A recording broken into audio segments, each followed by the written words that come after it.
열왕기하 9장. 예언자 엘리사가 예언자 수련생들 가운데 한 사람을 불러 말하였다. 너는 허리를 단단히 묶고 손에 이 기름병을 들고 길르앗의 라못으로 가거라. 거기에 가면 그곳에 님시의 손자이며 여호사밧의 아들인 예후를 만나게 될 것이다.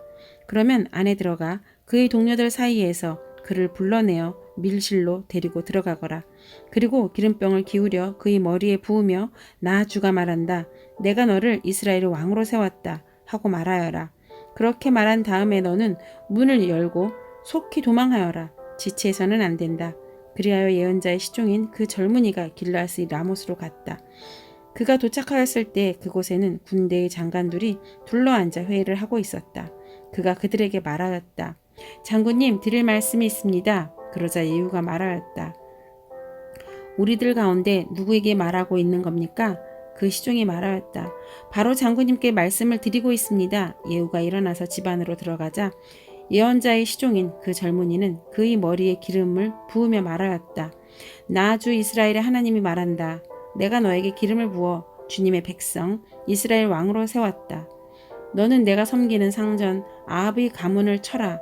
나는 내 종들인 예언자들의 피와 또 주님의 다른 종들이 모든 피를 이세벨에게 갚게 하려고 한다.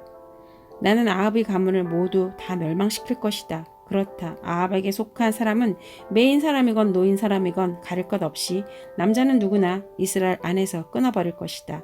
나는 아합의 가문을 느밧의 아들을 여로보암의 가문과 같이 만들고 아히야의 아들 바하사의 가문과 같이 만들 것이다. 그리고 걔들이 이스라엘 땅 안에서 이세벨을 뜯어먹을 것이다. 그를 매장할 사람조차 없을 것이다. 그리고 난 뒤에 예언자의 시종인 그 젊은이는 문을 열고 도망하였다. 예후가 왕의 신하들이 있는 데로 나오자 한 사람이 그에게 물었다. 좋은 소식이었소? 그 미친 녀석이 장군께 무슨 일로 왔었소? 예후가 그들에게 말하였다. 장군들께서도 그 사람이 누구고 그가 쓸데없이 떠들고 간 말이 무엇인지 짐작하고 있을 것이라 믿소. 그러자 그들이 말하였다. 슬쩍 넘어가지 마시오. 우리에게 사실을 말해주시오. 예후가 대답하였다. 그의 말이 주님께서 나를 이스라엘의 왕으로 기름 부어 세웠다고 말씀하셨다고 하셨소. 그러자 그들이 황급히 일어나 각자 자기의 옷을 벗어서 섬돌 위 예후의 발 아래에 깔고 나팔을 불며 예후께서 임금님이 되셨다 하고 외쳤다. 그리하여 님시의 손자이며 여호사밧의 아들인 예후는 요람을 칠 모의를 하게 되었다. 그때 요람은 이스라엘 전군을 이끌고 시리아 왕 하사엘과 맞서서 길르앗의 라못을 지키고 있었다. 요람 왕이 이 시리아 왕 하사엘과 싸울 때 시리아 사람에게 다친 상처를 치료하려고 이스라엘로 돌아와 있을 때였다. 마침내 예후가 말하였다. 장군들이 나와 뜻을 같이 한다면 아무도 이 성을 빠져나가서 이스라엘에 이 사실을 알리는 일이 없도록 해주시오. 그런 다음에 예후는 병거를 타고 이스라엘로 갔다. 요람이 그곳에서 병으로 누워 있었다. 유다의 아하시아 왕은 요람을 문병하려고 벌써 거기에 와 있었다.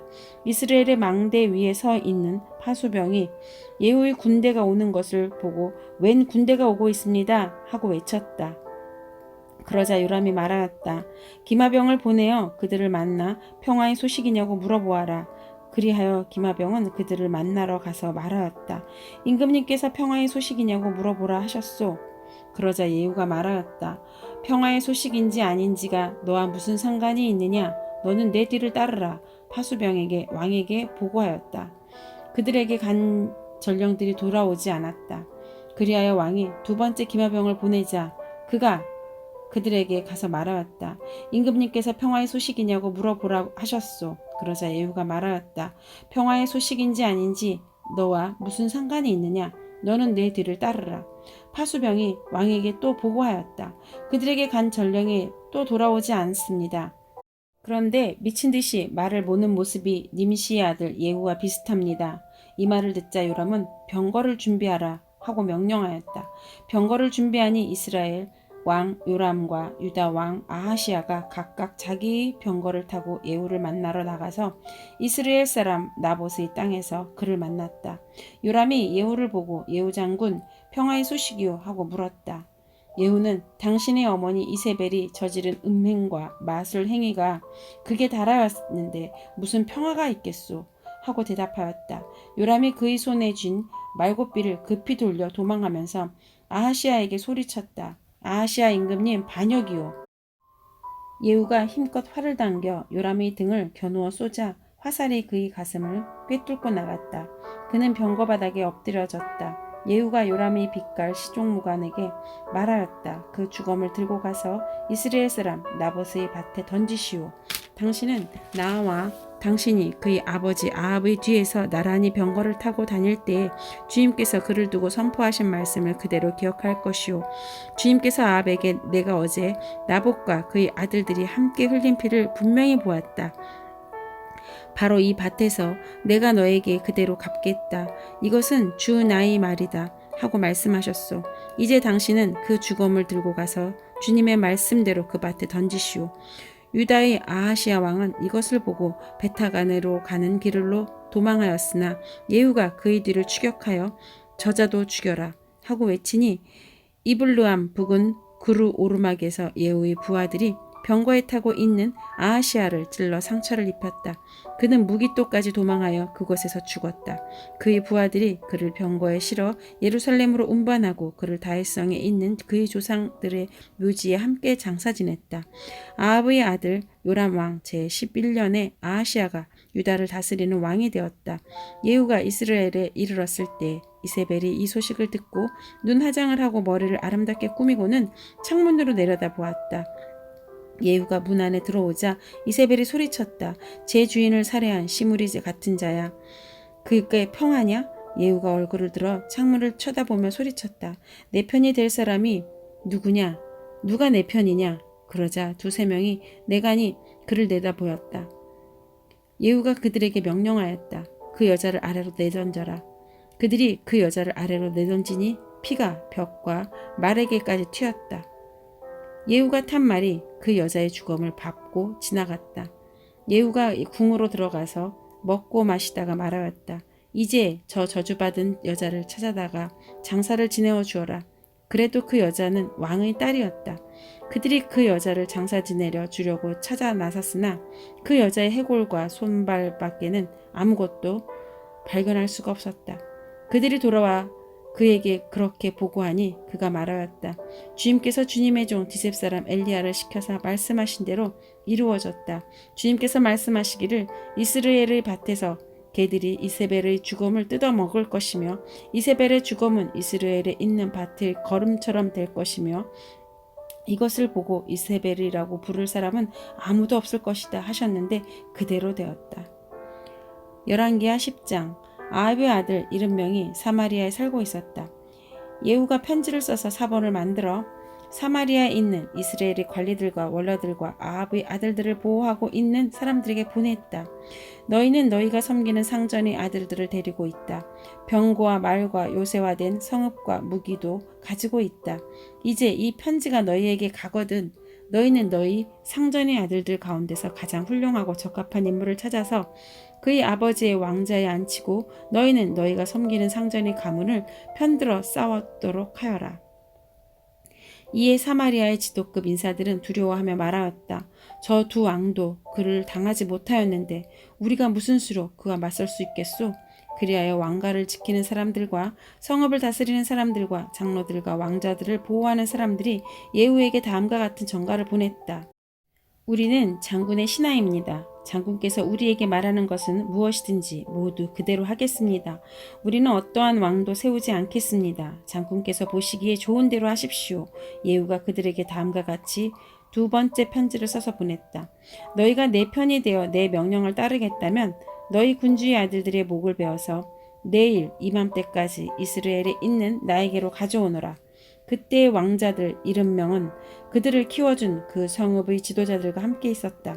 편지가 성읍의 지도자들에게 전달되자 그들은 그 왕자들을 잡아서 70명을 모두 죽인 다음에 그들의 머리를 광주리째 담아서 이스라엘에 있는 예후에게 보냈다. 전령이 와서 예후에게 그들이 왕자들의 머리를 가져왔다고 알리니 예후가 말하였다. 그 머리들을 두 무더기로 나누어 아침까지 어귀에 두어라. 아침이 되었을 때 예후가 나가서 모든 백성에게 말하였다. 나는 내 옛 주인에게 영모를 꾀하여 그를 죽였습니다. 백성에게는 아무 잘못이 없습니다. 그러나 여기에 있는 이 모든 사람은 누가 죽였습니까? 백성 여러분은 아합의 가문을 두고 말씀하신 주님의 말씀이 그 어느 것 하나도 땅에 떨어지지 않았다는 사실을만은 알아야 합니다. 주님께서는 그의 종 엘리야를 시켜 하신 말씀을 모두 이루셨습니다. 그런 다음에 예후는 이스라엘에 남아있는 아합 가문에 속한 사람을 모두 쳐 죽였다. 또 아합 가문의 관리자들과 친지들과 제사장들을 하나도 남기지 않고 모두 죽였다. 그 다음에 예후가 이스라엘을 떠나 사마리아로 가는 길에 베데케하로임에 이르렀다. 예후는 거기에서 이미 살해된 유다의 아하시아 왕의 친족들을 만나 그들이 누구인지를 물었다. 그들이 대답하였다. 우리는 아하시아의 형제들로서 이세벨 왕의 왕자들과 왕의 친족들에게 문안을 드리러 내려왔습니다. 그러자 예후는 그들을 생포하라고 명령하였다. 부하들은 그들을 생포하여 베데켓의 한 구덩이에 넣어 죽였는데 무려 42명이나 되는 사람을 한 사람도 살려두지 않았다. 예후가 그곳을 떠나서 가다가 그를 만나러 오는 레갑의 아들 여호나답을 만났다. 예후가 그에게 안부를 물으며 말하였다. 내가 그대를 진심으로 믿듯이 그대도 그러하오? 그러자 여호나답이 그렇다고 대답하였다. 예후는 그렇다면 손을 내밀라고 하였다. 그가 손을 내미니 그를 수레에 올라오게 하였다.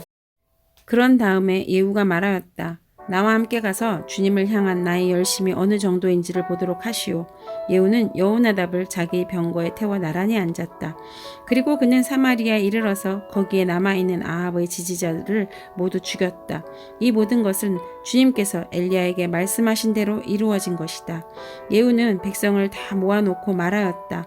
아합은 바알을 조금밖에 섬기지 않았지만 이 예후는 그보다 더 열심으로 섬기겠습니다. 그러니 이제 바알의 예언자들과 종들과 제사장들을 모두 나에게 불러다 주십시오. 바알에게 성대하게 제사를 드리려고 합니다. 그러므로 한 사람도 빠져서는 안 됩니다.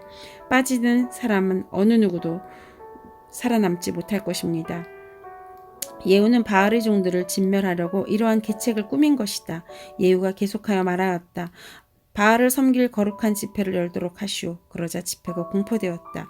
예후가 이스라엘 모든 곳에 사람을 보냈으므로 바알의 종들이 하나도 빠지지 않고 모두 왔다. 그들이 바알의 신전으로 들어가자 바알의 신전은 이 끝에서부터 저 끝까지 가득 찼다. 예후가 예복을 관리하는 사람에게 거기 모인 바알의 종들이 입을 예복을 모두 가져오라고 명령하였다. 그들에게 입힐 예복을 가져오니 예후와 레갑의 아들 여호나답은 바알의 신전으로 들어가서 바알의 종들에게 말하였다. 여기 여러분 가운데서 주 하나님을 섬기는 종들이 있지나 않은지 살펴보십시오. 거기에는 다만 바알의 종들만 있어야 합니다. 이렇게 하여 그들이 제사와 번제를 드리려고 신전 안으로 들어갔을 때 예후는 밖에서 80명의 군인을 포진시켜 놓고 말하였다. 내가 너희 손에 넘겨준 사람을 하나라도 놓치는 사람은 그가 대신 목숨을 잃을 것이다. 번제를 드리는 일이 끝나자 예후는 호위병들과 시종무관들에게 말하였다.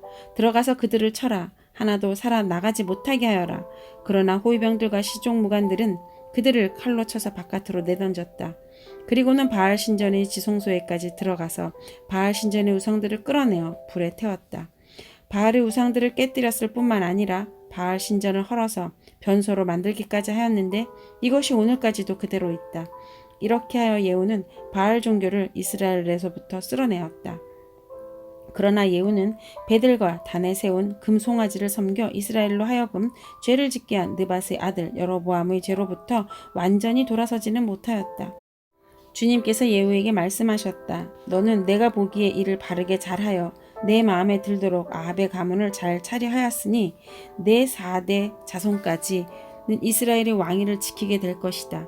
그러나 예후는 주 이스라엘 하나님의 율법을 지키는 일에 마음을 다 기울이지는 못하였고 이스라엘로 죄를 짓게 한 여로보암의 죄로부터 돌아서지는 못하였다. 이때부터 주님께서는 이스라엘을 조금씩 찢어내기 시작하였다. 그래서 하사엘이 이스라엘의 국경 사방에서 공격해왔다. 그는 요단강 동쪽 지역인 갓사람과 루우벤 사람과 므낫세 사람이 있는 길르앗의 모든 땅 곧 아르논 강에 맞붙어 있는 아로엘에서부터 길르앗과 바산까지 공격하였다. 예후의 나머지 행적과 그가 한 모든 일과 그가 권세를 누린 일들은 이스라엘 왕 역대지락에 모두 기록되었다. 예후가 죽으니 사마리아에 안장하였고 그의 아들 여호아하스가 그의 뒤를 이어 왕이 되었다. 예후는 사마리아에서 28회 동안 이스라엘을 다스렸다. 열왕기하 11장. 아하시아의 어머니 아달랴는 아들이 죽는 것을 보자 왕족을 다 죽이기 시작하였다. 그러나 왕자들이 살해되는 가운데서 여호람 왕의 딸이요 아하시아의 누이인 여호세바가 아하시아의 아들 요아스를 몰래 빼내어 유모와 함께 침실에 숨겼다. 이때의 사람들이 아달랴가 모르도록 그를 숨겼으므로 그는 죽음을 면할 수 있었다. 요아스는 그의 고모 여호세바와 함께 6해 동안을 주님의 성전에 숨어 지냈으며 그동안 나라는 아달랴가 다스렸다. 7째 해가 되자 여호야다 제사장이 사람을 보내어 가릿 사람의 백부장들과 호위병의 백부장들을 불러왔다. 그리고 그들을 주님의 성전에 있는 왕자에게로 데리고 가서 그들과 더불어 언약을 맺고 또 주님의 성전에서 맹세를 하게 한 뒤에 그들에게 왕자를 보여주었다. 그리고는 그들에게 이렇게 명령을 내렸다. 이제 여러분이 해야 할 일을 말하겠습니다. 여러분 가운데서 안식일을 당번을 3반으로 나누어 3분의 1은 왕궁을 지키고 다른 3분의 1은 수르 성문을 지키고 나머지 3분의 1은 호위병들이 뒤에 있는 문을 지키십시오. 이와 같이 하여 왕궁을 철저히 지키게 하도록 하십시오. 그리고 안식일 비번은 모두 2반으로 나누어서 임금님께서 계신 주님의 성전을 지키도록 하십시오. 각자 무기를 들고 임금님을 호위할 것이며 누구든지 대열 안으로 들어오는 사람은 반드시 죽이고 임금님께서 나가고 드실 때마다 반드시 경호하도록 하십시오. 백부장들은 여호야다의 제사장이 명령한 것을 그대로 다 하였다. 그리고 그들은 안식일 당번인 사람들과 안식일 비번인 사람들을 데리고 여호야다 제사장에게로 왔다. 제사장이 백부장들에게 창과 방패를 나누어 주었다. 그것은 다윗 왕의 것으로서 주님의 성전 안에 간직되어 있던 것들이다. 그리하여 호위병들은 각각 손에 무기를 들고 성전 오른쪽에서부터 왼쪽까지 제단과 성전 주위를 감시하며 왕을 호위하였다. 그런 다음에 여호야다 제사장이 왕세자를 데리고 나와서 그에게 왕관을 씌우고 왕의 직무를 규정한 규례서를 주고 기름을 부어 왕으로 삼으니 백성이 손뼉을 치며 임금님 만세하고 외쳤다. 아달랴가 호위병들과 백성의 소리를 듣고 주님의 성전에 모여 있는 백성에게 가서 보니 왕이 대관식 규례에 따라 기둥 곁에 서 있고 관리들과 나파수들도 왕을 모시고 서 있고 나라의 모든 백성이 기뻐하며 나팔을 불고 있었다. 아달랴가 분을 참지 못하고 옷을 찢으며 반역이다 반역이다 하고 외쳤다. 그때 여호야다 제사장이 군대를 거느린 백부장들에게 명령을 내렸다. 저 여자를 대궐 밖으로 끌어내시오. 그리고 저 여자를 따르는 사람은 누구든지 칼로 쳐 죽이시오. 여호야다가 주님의 성전에서는 그 여자를 죽이지 말라고 하였으므로 그들은 그 여자를 끌어내어 군마가 드나드는 길을 통해 왕궁으로 들어가 거기에서 그 여자를 처형하였다. 여호야다는 이스라엘 백성이 주님의 백성이 되는 언약을 주님과 왕과 백성 사이에 맺게 하여 동시에 왕과 백성 사이에도 언약을 맺게 하였다. 그렇게 하고 난 뒤에 그 땅의 온 백성이 바알의 신전으로 몰려가서 그 신전을 허물고 제단을 뒤엎고 신상들을 완전히 부수어 버렸다. 또 그들은 제단 앞에서 바알의 제사장 mat단을 죽였다. 그리고 여호야다 제사장은 주님의 성전에 경비병들을 세웠다. 그리고 그는 백부장들과 가릿 사람들과 호위병들과 그 땅의 모든 백성을 거느리고 왕을 인도하여 주님의 성전에서 데리고 나와서 호위병들이 지키는 문을 지나 왕궁으로 행진하여 들어갔다. 왕이 왕자에 오르자 그 땅의 모든 백성이 기뻐하였다. 아달랴가 왕궁에서 칼에 맞아 살해된 뒤로 도성은 평안을 되찾았다. 요아스가 왕위에 올랐을 때 그는 7살이었다. 열왕기하 12장. 예후 제7년에 요아스가 왕이 되어 40해 동안을 예루살렘에서 다스렸다. 그의 어머니 시비야는 브엘세바 사람이다. 요아스는 여호야다 제사장이 가르쳐준 대로 하였으므로 일생 동안 주님께 보시기 올바른 일을 하였다. 다만 산당을 제거하지 않아서 백성이 여전히 상당에서 제사를 지내고 향을 피웠다. 요아스가 제사장들에게 말하였다. 주님의 성전에 들어오는 모든 헌금, 곧 일반 헌금과 의무적으로 부과된 헌금과 자원하여 주님의 성전에 가져오는 헌금을 모두 제사장들이 각 담당 회계로부터 받아서 성전에 수리할 곳이 발견되는 대로 그 수리할 곳을 모두 고치도록 하십시오. 그러나 요아스가 왕이 된 지 20해가 지나도록 제사장들은 그 성전에 수리할 곳을 고치지 않았다. 요아스 왕이 여호야다 제사장과 다른 제사장들을 모두 불러서 그들에게 말하였다. 어찌하여 아직 성전에 수리할 곳을 고치지 않고 있습니까? 이제는 더 이상 담당 회계로부터 돈을 받아두지 말고 성전을 수리하는 데 쓰도록 직접 넘기게 하십시오. 제사장들은 이 일을 동의하여 제사장들이 백성으로부터 돈을 받거나 성전을 직접 수리하거나 하는 일을 하지 않기로 하였다. 제사장 여호야다는 궤를 하나 가져다가 그 뚜껑에 구멍을 뚫어 주님의 성전으로 들여와서 오른쪽 곳 제단 곁에 그것을 놓았다. 그래서 문을 지키는 제사장들이 주님의 성전으로 가져오는 모든 헌금을 그 궤에 넣게 하였다. 그 궤가 헌금으로 가득 찰 때마다 왕실 서기관과 제사장이 와서 주님이 성전에 헌납된 헌금을 쏟아내어 계산하였다. 계산이 끝나면 그 헌금은 주님의 성전 공사를 맡은 감독관들에게 전달되었고 그것은 다시 주님의 성전을 수리하는 목수들과 건축자들에게 지불되었고 또 미장이와 석수에게도 지불되었으며 주님의 성전을 수리하는 데 드는 나무와 돌을 사는 데와 그 밖에 성전을 수리하는 데 필요한 경비로 쓰였다. 주님의 성전에 헌납된 그 헌금은 주님의 성전에서 쓸 은대접과 부집개와 대접들과 나팔 등의 금그릇이나 은그릇을 만드는 데 쓰이지는 않았다. 그 헌금은 오직 일꾼들에게 주어 그것으로 주님의 성전을 수리하는 데만 사용되었다.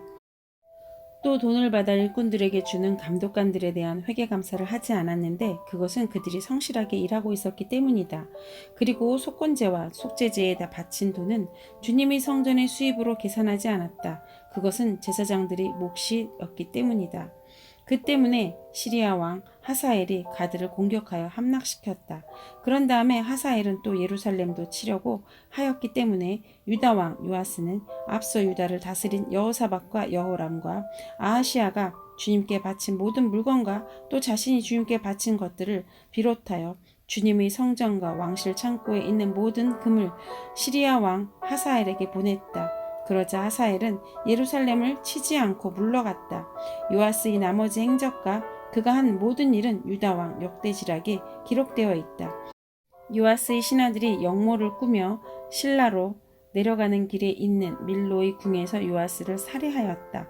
그를 살해한 신하는 시므아스의 아들 요사갈과 소멜의 아들 여호사밧이었다. 그가 죽으니 그의 조상들과 함께 다윗성에 장사하였다.